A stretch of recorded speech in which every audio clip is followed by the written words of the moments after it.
One of the great things about India is this tremendous interest in education. People talk about it all the time. Most parents aspired for this for their children, and so I think it's a great foundation we have as a country. In my experience growing up here, I think there's a lot of emphasis on spending time on the books and learning things. Academically, I think education needs to evolve and change, just like with everything else. I think working the real world, I would say it is important to be well-rounded. It's important to try different things.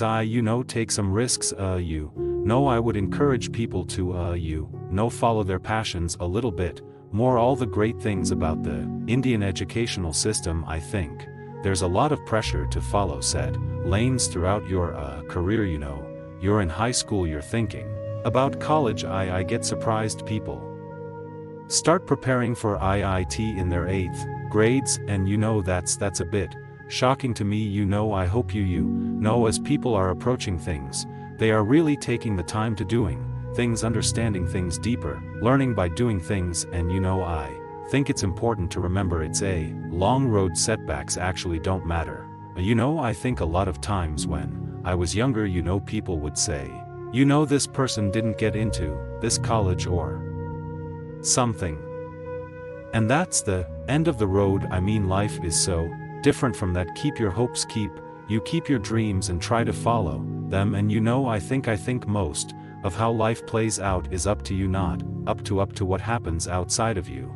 And I think it's important to keep that in mind and take the long-term view. Now look, it's remarkable to be at IIT. There are many great people who don't make it in, and you will see this later in life. People do well from all walks of life. I think it's important to remember, getting into an elite institution doesn't guarantee success. It matters a lot, but it doesn't guarantee success. And I think it's important to keep that perspective in life. And life's a long road, and so you want to take it at the right pace and enjoy what you're doing. I get very surprised people come to IITs and immediately they're thinking about EOMs and so on.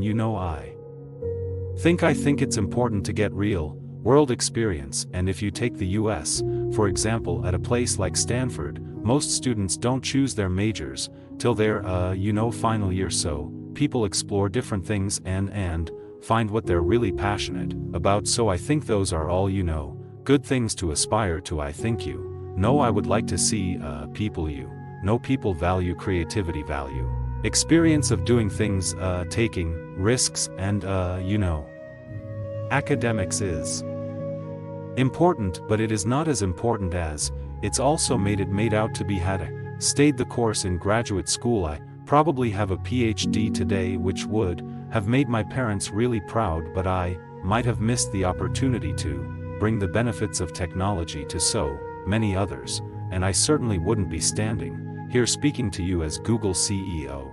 The only thing that got me from there to here, other than luck, was a deep passion for technology and an open mind. So take the time to find the thing that excites you more than anything else in the world, not the thing your parents want you to do, or the thing that all your friends are doing, or that society expects of you. Yeah, I think that matters a lot. People should be encouraged to take risks a little bit more and try different things till they find what they like. Doing something I've noticed over time is you will have many opportunities to reinvent yourself, and so I think it's worthwhile taking risks and trying to do something you really excited by. If the first attempt you don't do it, you can try again, and things tend to work out in the long run. So that's the bar. So anything we try to do, we think of it that way, and so we aim high, and you want to aim high enough that you fail a few times. I think that's the natural part of the process. In fact, Larry is to say, if you work on really difficult things, you're better off, because you have no competition. Others aren't working on that difficult problem, and even if you fail, you end up doing something great in the process. And so I think that's the philosophy which has guided us all through these years in Silicon Valley. Part of the reason so many people start up a company is starting up a company and even having failed you can wear it like a badge of honor, right? And I think that's important. Culturally risk is rewarded, so it's a culture of optimism, it's a culture of risk-taking, and I think that's really important. This is such an important issue for our company, but also for our country and for a community of entrepreneurs around the world. At Google, entrepreneurship is in our DNA. Google was founded here at Stanford, and the company's first home was in a garage, just a couple miles from here.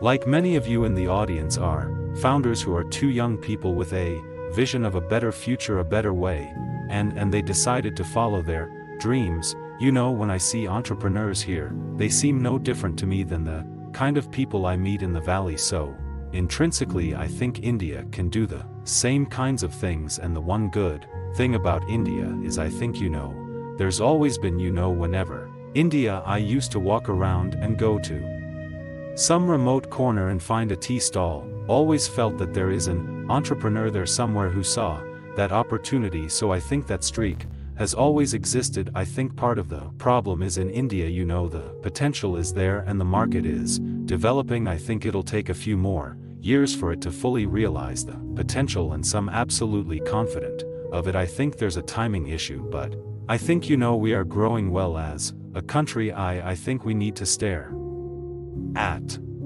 it, continued doing all these things, and it will take a few more years and we'll get there. The trend lines are strongly in the favor. I think every year I can see the rate at which things are changing. So in about 3 to 4 years, I wouldn't be pretty convinced, at least in a 5 to 10 year time frame, that there will be big global software companies coming out of India, and we will be very used to it. You're the ones building the next Google, the next Spotify, the next Tesla, the next, well, we don't even know, but what I know is that someone in this room will do it.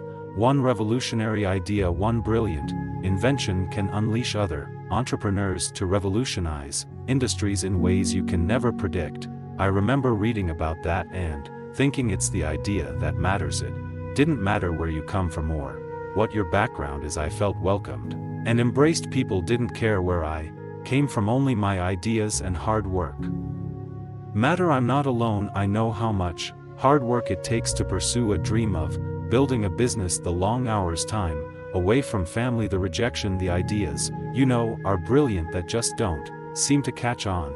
There is a great quote from Thomas Edison that does the best job of defining what it's like to be an entrepreneur. I have not failed, I have just found 10,000 ways that don't work. I see hubs growing all over the world: Germany, Brazil, UK, Israel, China. Think it matters if you're an engineer, or you're you're in science, or it could be in any field. There are many different ways you can approach things, and what matters most is loving what you're doing and trying to do well at it. So, we're all looking to you, the world is counting on you, and we can't wait to see watchable next. Thank you.